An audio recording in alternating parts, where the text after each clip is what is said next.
Thank you.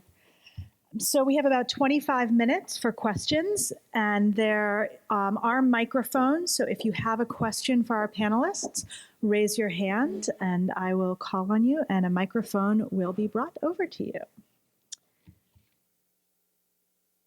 Yeah. Did you? Yep. Is there, Catherine, do you want to bring?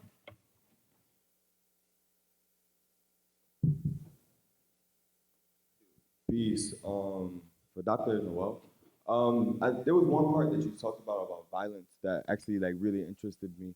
I'm wondering like if there's a way to compare that idea, you know, if like this lack of police presence and this idea of safety overall in communities of color are the same in white communities, you know, if less police presence in a white community means parents will not want their children to go outside or something like that.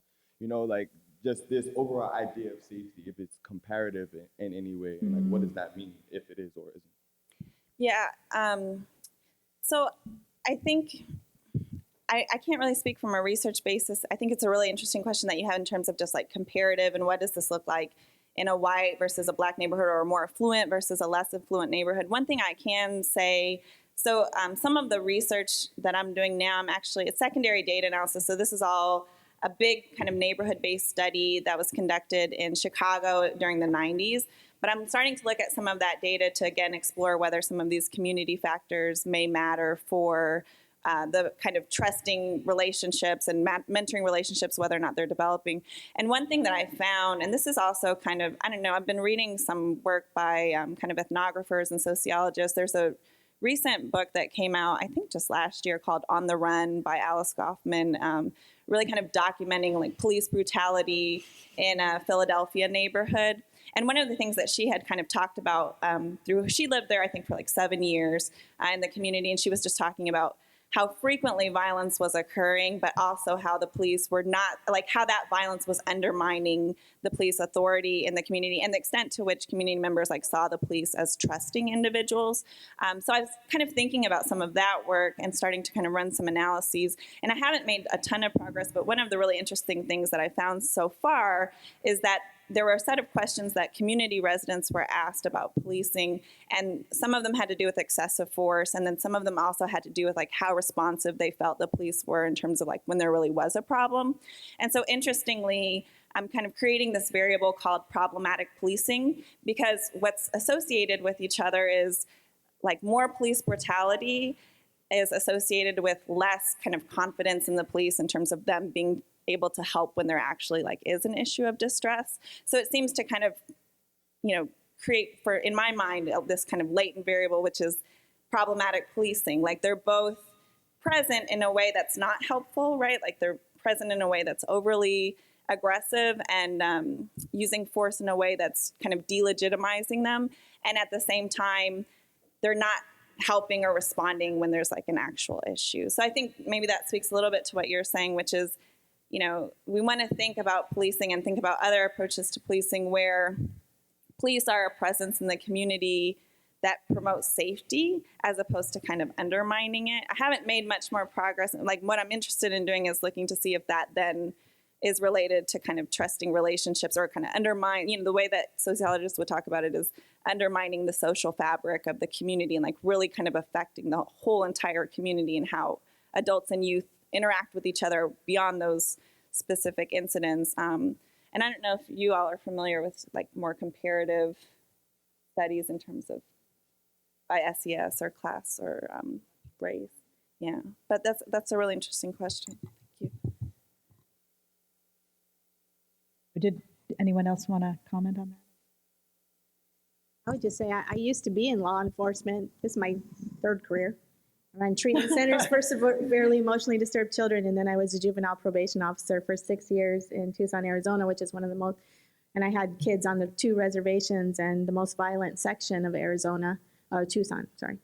And I just have to say, I think policing would be very different in a white community versus minority community, and you really can't, you couldn't do any kind of comparative analysis just because the attitudes are so different. I mean, when I did probation on the South Side, nobody questioned what I did. I mean, I could search kids all the time. You know, I was within my legally, I was legally allowed to do that. But when I got assigned to an affluent northwestern neighborhood, all the things I did on the south side were suddenly questioned, and I was told that I needed to back off these kids. And I said, why can I do it on the south side, but I can't do it on the north side? They're all on probation. So how you enforce policing and probation is very different based on the community you're in and what you're allowed to do, and that needs to change.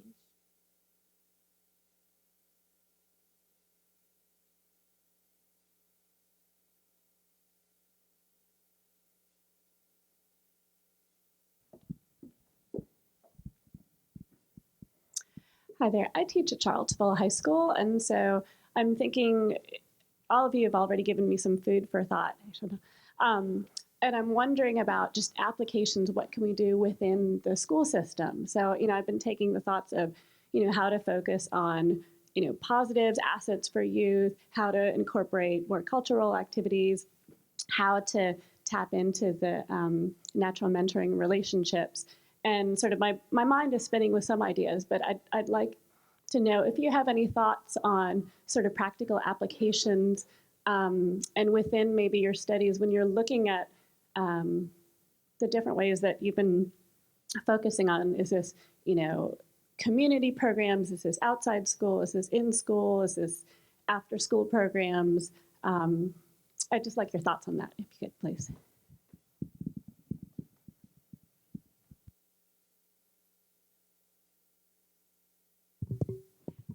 So now I'm in a slightly different context, being in a large urban area. We are working with one school system there. It's a charter school system, and their goal is for all graduating seniors to be accepted into a four-year institution. What we found is that they are, without realizing they were doing it, encouraging something called positive future orientation. And we found in our work on violence exposure, because now that we're finding that there's so much variability in violence exposure, our new questions are focused on why do we see this variability and what's predicting lower rates of violence exposure in kids who definitely have the opportunity to be exposed. And we're finding that future orientation is a strong predictor of not only lower rates of violence exposure, but also protective for those who experience it. Who experience violence exposure, they show more positive outcomes when they have high future orientation.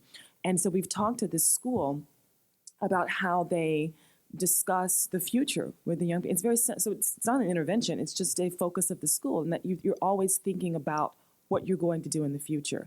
And it's been very powerful for the young men in that school. And so we're thinking more about how they could maybe formalize what they're doing so that it can be packaged for other schools. But that's one variable that we found to be really important for in that context, is just thinking about the future. So if you're exposed to a lot of risk like violence, community violence, it may lead to more hopelessness. And is my life important? And so when kids start thinking that way, they put themselves in more risky situations because they don't feel that their life is valuable. But those that are able to think that I have a future to work towards are less likely to engage in those behaviors. And so that is one idea that we've been drawing from our work, is this focus on positive future orientation. Yeah, I mean, so far, as you can tell, I haven't done as much work focusing on the school context, but I do think, one thing that, again, because I'm looking at some of these academic outcomes, and I do wonder how schools could maybe be more intentional about including non-parental adults. I know Eric Johnson, who's the principal at Buford Middle School, we're kind of working with him on some different projects, and he's talked about really actively encouraging non-parental adults to come to like parent-teacher conferences and things like that, and also encouraging parents to bring another adult with them, so not just like directly supporting the youth, but kind of like indirectly supporting the youth through being there with the parent. He was saying sometimes it's just good to have multiple adults there when you're having conversations, whether it's in the context of there being, a situation or a problem, but, just more generally, right? We have parent-teacher conferences to just check in and see how kids are doing. And to me, that's a really good example of just like trying more as a school system to be more intentional about thinking about youth existing not just in a household or not just with a primary caregiver, but existing within this broader context when they're not in school, and also thinking about the school, right, as being this context, rife with potential natural mentoring relationships. I know that several of the schools in the area are doing these like advisory periods, right, and the idea is to not just help youth connect with each other outside of like an academic subject area, and get to know people who wouldn't be in their other classes, but also to like have a teacher who they can form a relationship with, who's not providing them with instruction on a specific topic area, right? So I think those are all steps in the right direction in terms of trying to foster a climate in the school environment, but also like connecting schools and communities to build positive intergenerational relationships.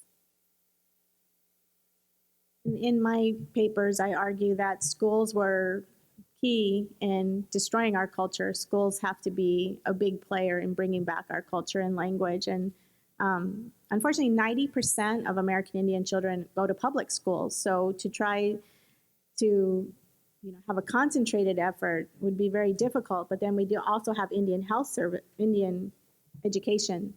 We still have some boarding schools, and then we do have schools on reservations that are run by the Department of Indian Education, where they could use more concentrated efforts to rebuild language. But I think from a more global perspective, I hate to put it on teachers, but the system I think it's going to be a teacher-led movement, because you're not going to see this systematic support that needs to be there, but really just diversifying the books that are being used so that there are examples of, positive contributions to science and to math from many different cultural backgrounds. I mean, we had astronomers.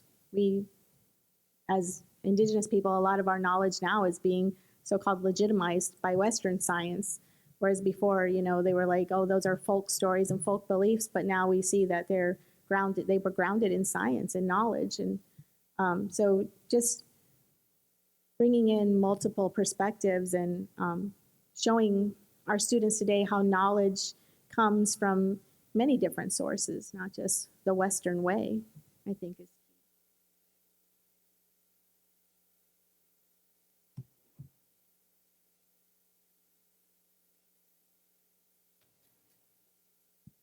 Good morning. I am a parent that lives in the low-income housing, and I deal with a lot of our youth.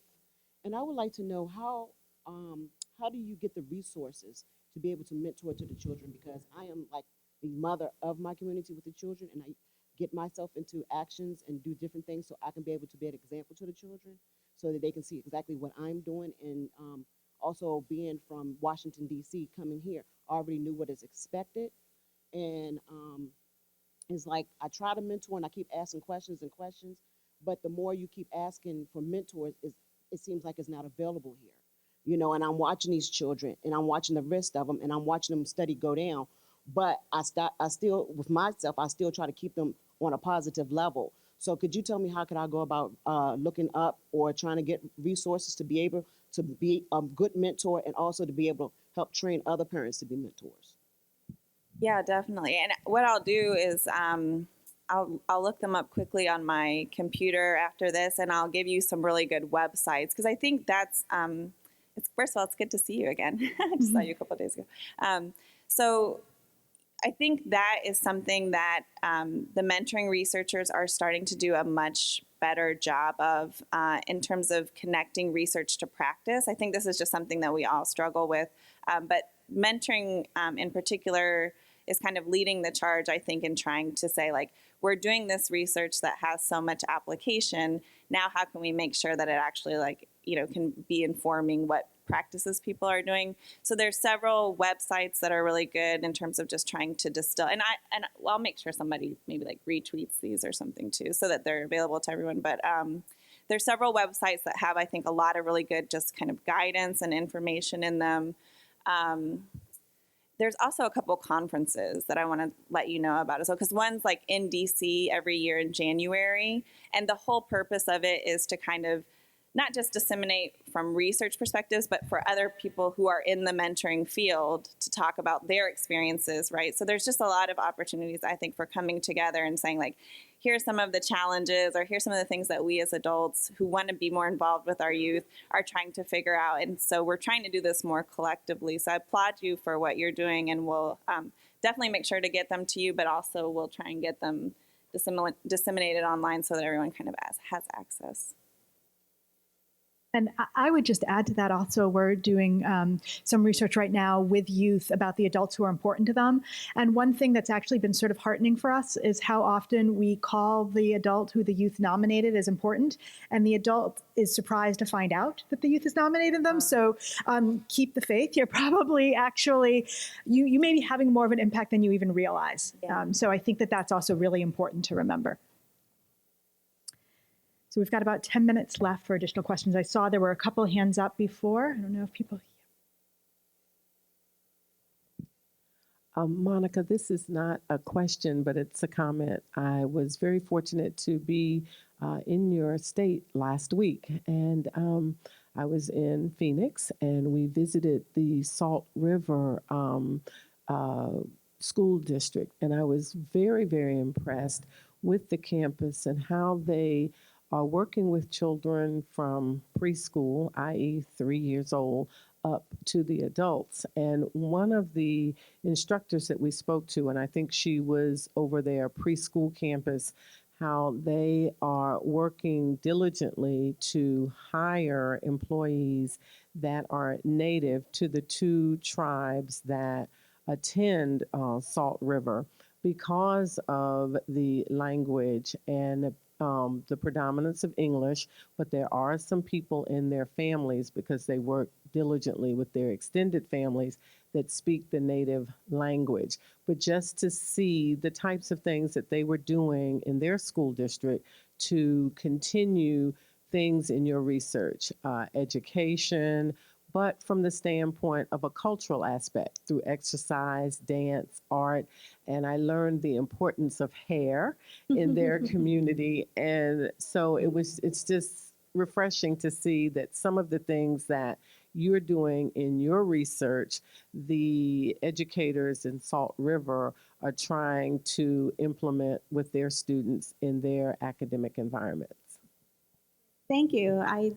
I think early Head Start and Head Start programs, preschool programs, are really leading the way in integrating culture back into the curriculum in American Indian communities. And I've done a lot of work with a project run by the Indian College Funds called Sacred Little Ones, where they developed 4 tribally based, tribal college-based Head Start preschool type programs, where the full curriculum is based on cultural teachings and values. And so I'm hoping to work with Salt River pretty soon to give them, do the testing for them to give them the evidence-informed practice.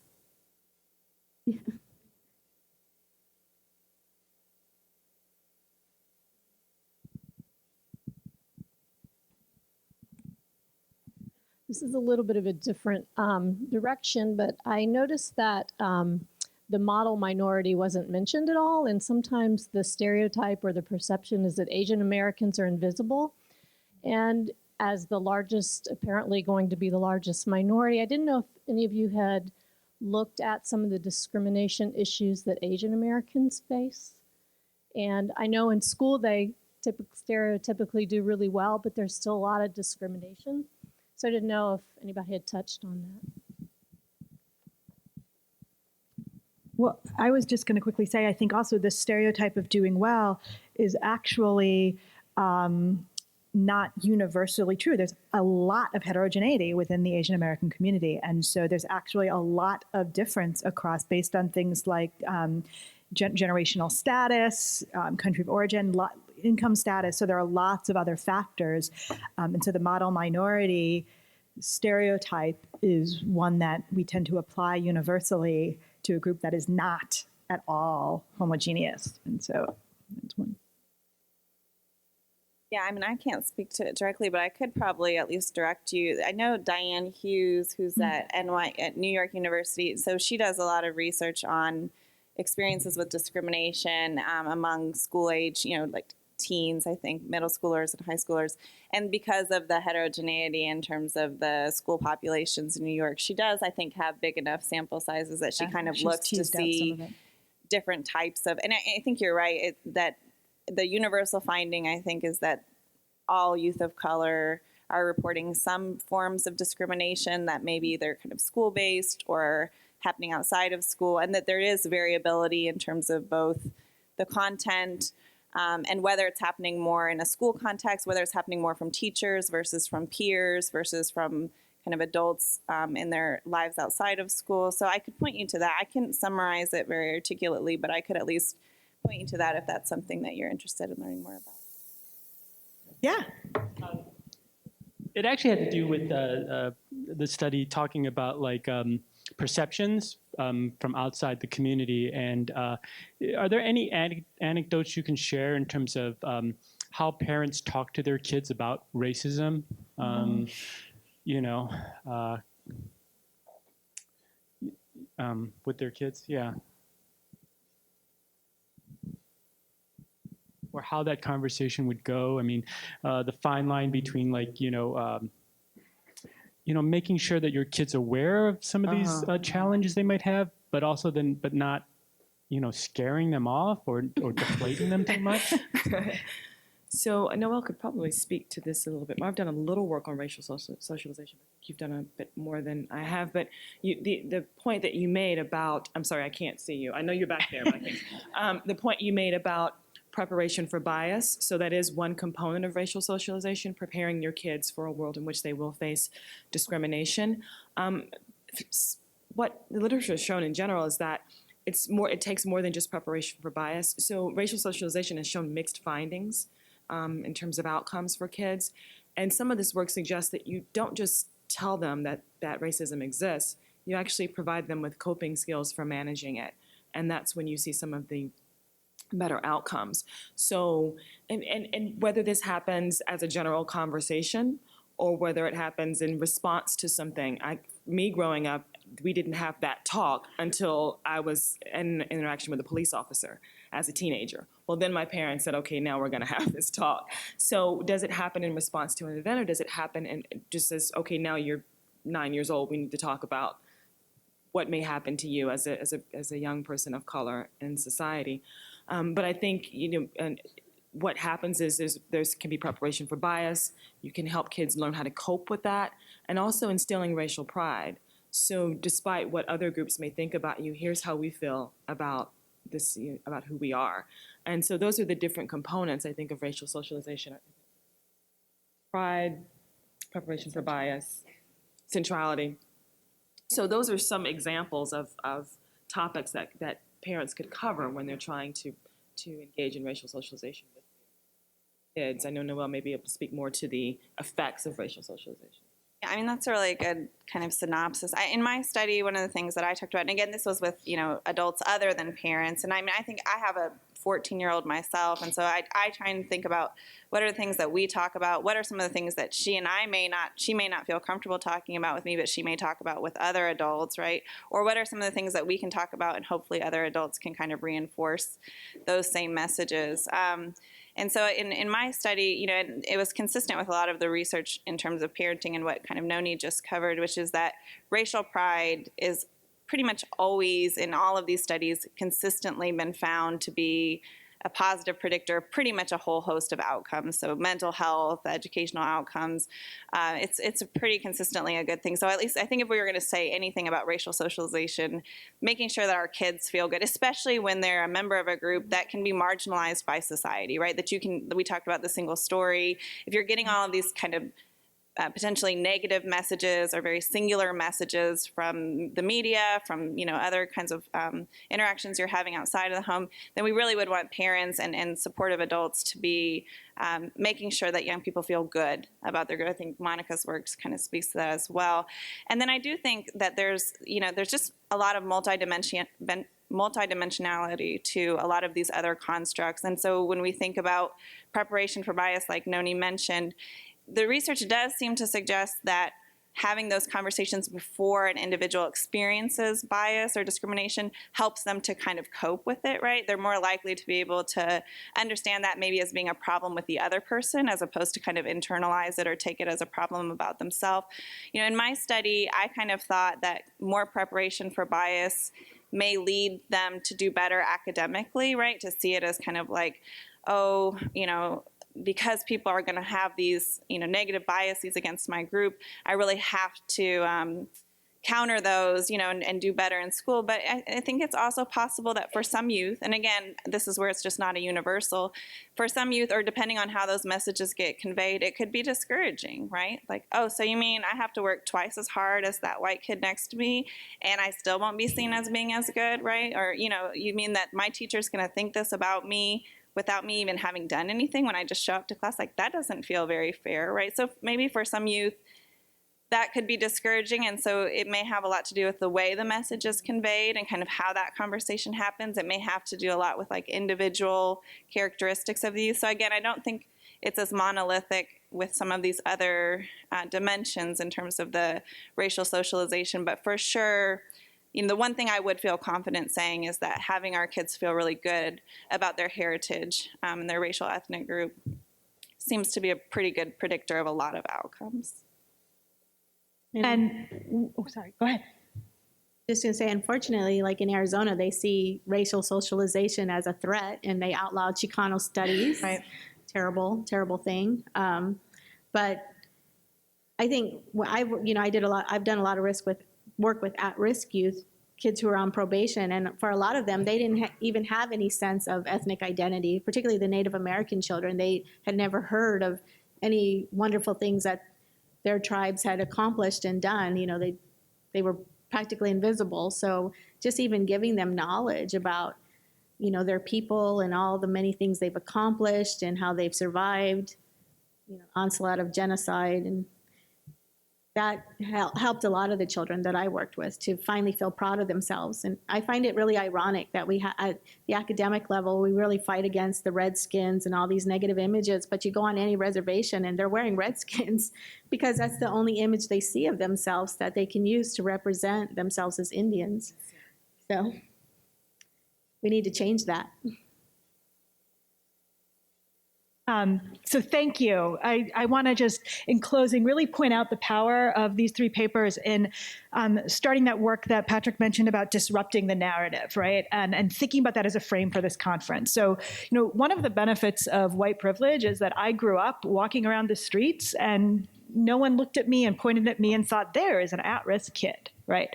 And so my history, my background, my culture, my very identity were not defined as a risk factor, and they shouldn't be, right, for any child. And so I think that the power that these three presenters up here represent is that they're not just challenging the deficit view, they are flipping it, right? And they are saying that actually racial ethnic background and culture is an asset. It's not just not a deficit. And I think that's a great frame to think about in setting the tone for the rest of the conference. And so I hope you'll join me in thanking them.